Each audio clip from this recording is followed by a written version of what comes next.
All right, today we're going to do this 1959 Fawcett Gold Medal, The Rest Must Die by Richard Foster. I don't remember facts very well, so we're just going to do this off the card. Here is a little bit about Richard Foster, the author. His real name is Kendall Foster Crossan.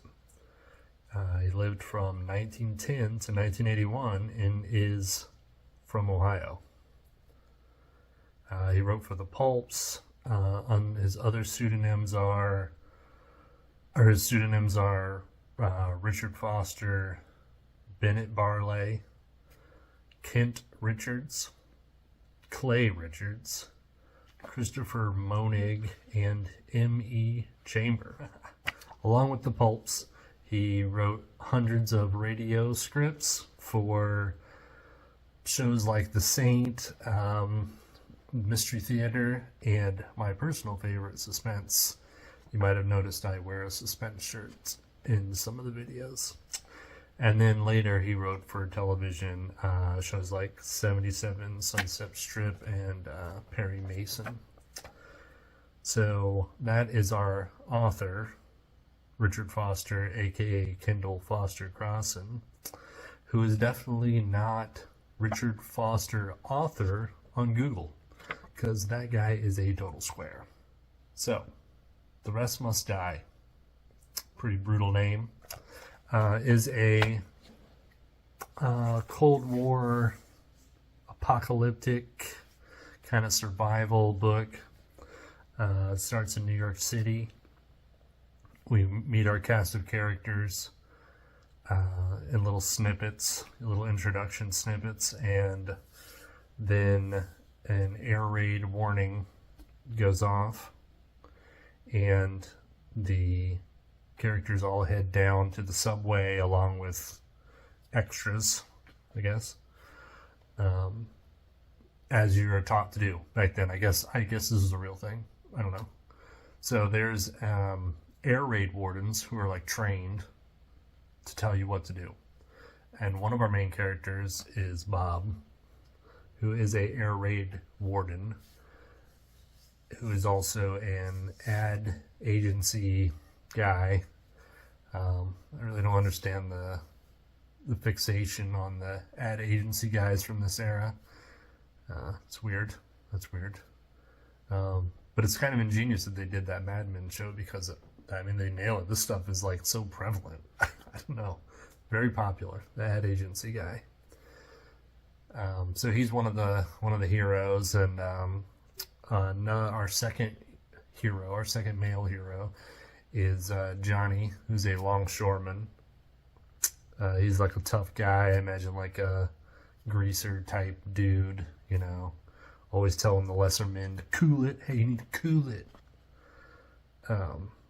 So those guys are kind of like the leaders. They're the kind of two main characters. So down they go. Everyone thinks it's just a warning, but then the bombs fall and pandemonium. Bob starts bossing people around immediately. He's the air raid warden. He also did, for his ad job, did a piece for the city on bomb survival in the subway. So he's ready to go. He's in the place to be. So yeah, they go down, and he's like, oh, we need to go further down. This is it. This is for real. And all the people are just kind of huddled around, and they're just waiting for the lights to come back on so they can go back to their lives. And, he's basically like, it ain't happening. This is it. There's nothing up there. Like, if the bombs fell, there's no New York City left.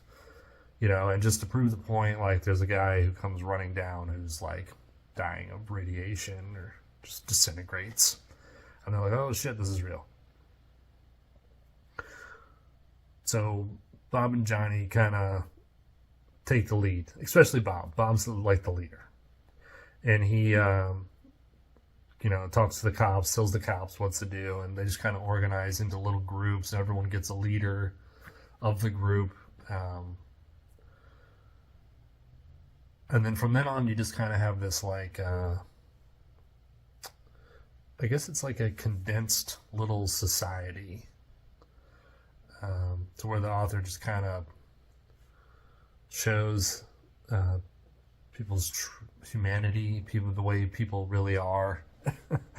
And he likes to bring home the point that it's not your jobs, it's not what you know in the society. This new survival is actually like your core being, I think, is what he's trying to get across.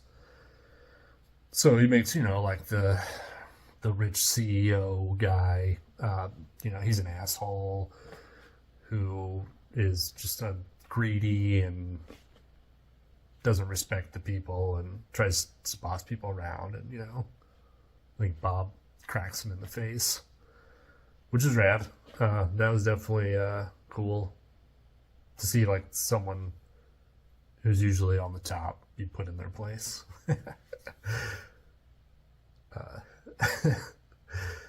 There's some female lead characters, but they're kind of like secretaries and girlfriends, and there is a female physicist who they go to ask questions. She's not a main character, she's actually kind of in it, not a lot. And she when they find her, she's just kind of like, she don't care, she doesn't want to like really answer any questions, and they're just like, what's your problem? And then the cops are like, oh, we stopped like 5 guys from trying to rape her.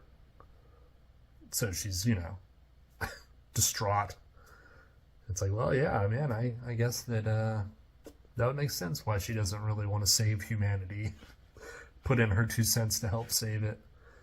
And there's other scenes like that. There's it's kind of chaos, and it kind of shows like what some certain people would do if there were no rules, no ramifications to their actions. And people kind of, they lose it in different kind of ways, where like this girl, it's kind of funny, but she's like a virgin, and she's like, oh, we're going to die. I don't want to die a virgin. So she stands up like on this, she stands in the middle of all these people and just starts taking her clothes off. Like, who's going to do me? Who's gonna... and all these dudes are like, me. And, obviously they're like, Bob and Johnny are like, all right, we got to get this girl out of here and put a blanket on her because there's going to be a riot, which I thought was really funny. There's some cool, like, adversaries. Like, there's a gangster guy who happens to be down there, and he knows where the catch of gangster guns is, so he goes and, like, so now everyone's armed. There's a cop that flips and joins the gangster guy, and back and forth. There's some gun battles, there's fist fights, there's giant rats, dead bodies, there's philosophy, life stuff, society, society under a microscope. This has a lot of a depth to it, and it's exciting, and it's actually a lot of fun. I really absolutely love this. Do they survive? I don't know. It's kind of bleak. It's kind of bleak. I mean, I do know, but I don't want to tell you. This is a bleak outlook on people, and yeah, it's great. It's great stuff.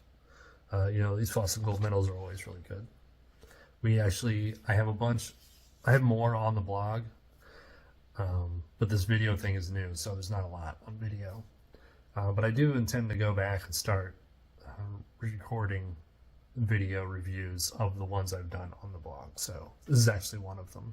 This is one of my more popular posts on the blog. So yeah, thumbs up. The rest must die. Kendall Foster Crossan, Richard Foster.